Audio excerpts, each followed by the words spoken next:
understand why people in game are instantly weird and creeps when you are a girl. It's crazy.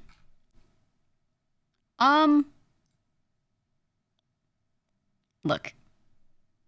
It's really simple.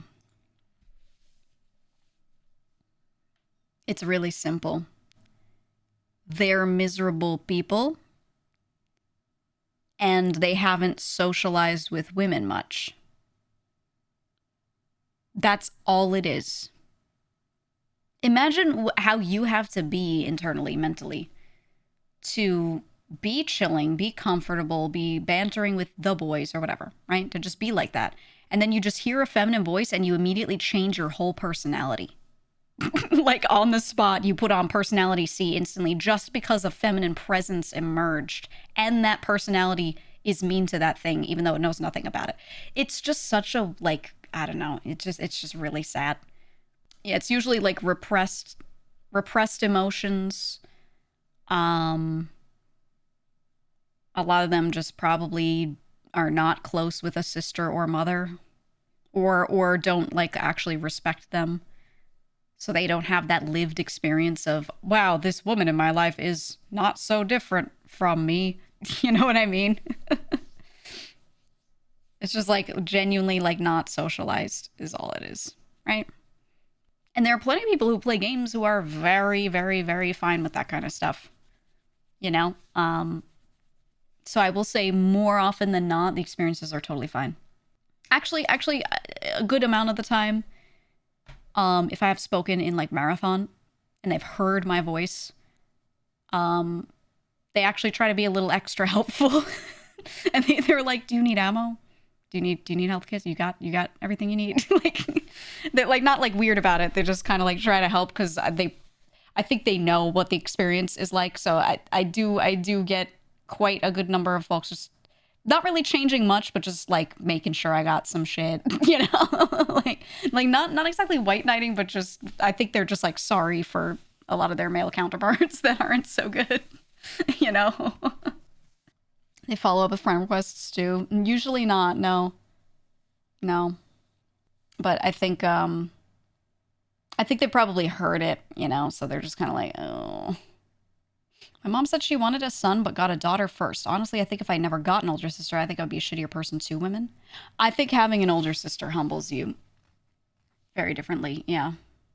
I've got, my mom used to always say this.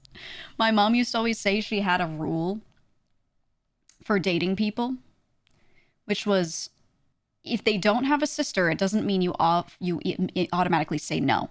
But if they do have a sister, either a younger sister that they're close with or an older sister that they're close with, they get +1 point. And this is what my mom used to always say. She's like, not that she would literally like quantify like that, but you know what I mean? Like they just get like one tick in a positive direction if they have a sister who they talk to at all. Like, you know, they're not just like, oh, my stupid sister, and then they close their door. You know, if they like mention her at all or anything like that. Or maybe they're close with their mom, but more so the sister. So it's like a peer kind of thing. She said anytime someone had a sister and they like mentioned her in a positive way or anything like that, or just mentioned her at all in a way where you could tell she was in their life, +1. And it doesn't mean not having any is a -1, but it's just like an extra positive. And interestingly enough, all of my friends who have dated a dude who's like close with a sister have all had, by and large, better experiences overall, which is interesting. I wonder what that data is like on a large scale. That's just like my own friends. But they've all kind of said that has been interestingly something that has been a good factor. But I think it's literally just socialization with females, right? If they're your sister, then they're near you, right? And you have this concept of she's my peer. And I think people who don't grow up with that in their life and then don't also have instead like close female friends of their same age or anything to kind of like replace it, they just end up not being socialized with them. And then if they don't find that in their adult life, it just feels like it's something different. It feels like I have to treat it differently. I think the same thing can be said for if you raise a kid, you should let them have friends of a lot of different ages. So your own family friends, they should be friendly with your kid. Don't put them always at the kids' table. Let them sit at the table and hang out with all the adults, etc., right? Because then they'll have less weirdness about talking to anyone out of their age group. But if you don't do that and you only let the kids play with other kids and you don't socialize them with different age groups, in their adult life, they like treat everyone who's not the same age as them very differently for no reason, right? So that kind of stuff is just, I don't know, I've like noticed that throughout throughout my life, throughout people I've met, throughout watching like a lot of other people's kids grow up. I think it's just socialization, man. But making sure that like everything gets hit, so no type of person feels like you have to treat them differently because they're in some bucket of, oh, they're 20 years older than me, so I can't be normal to them. Oh, they're the other gender, so I can't be normal to them. You know, that kind of stuff.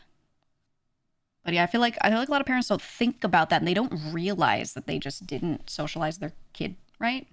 Like, you know, like maybe they raised their kid overall well, but because they didn't let them be in the room with, you know, certain types of people, maybe it's an age range thing or something. It just kind of like, you know, it makes it so that that thing isn't normalized in their head. But like when I was little, my parents always had a lot of family friends that would come over, hang out, whatever. And I was welcome to hang out with them or not. But I often did. And we had like hobbies that we kind of did as a family that other people also did. And we all ended up socializing. And I wasn't just told to run off and play with the other kids. A lot of the time there actually weren't other kids. It was just a bunch of adults and like me and my siblings, depending on what was going on. And so I ended up just sitting down and having conversations very often just to keep busy, with people that were like adults. I'd be like 8 and someone else would be like 50 something, you know, we'd just be chilling. We'd just be chilling. And as I was like a teenager, especially, a lot of these people, we'd just be chilling. And I don't know, it's just never felt weird to me. And so I've always had a really easy time socializing with like anyone because I guess I was just kind of in that circle all the time. I don't know. No cousins. Oh, I have a fuck ton of cousins. I have a fuck ton, and I've hung out with like all of them many, many, many times. Family's crazy big.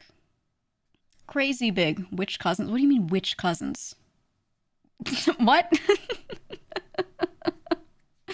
Huh?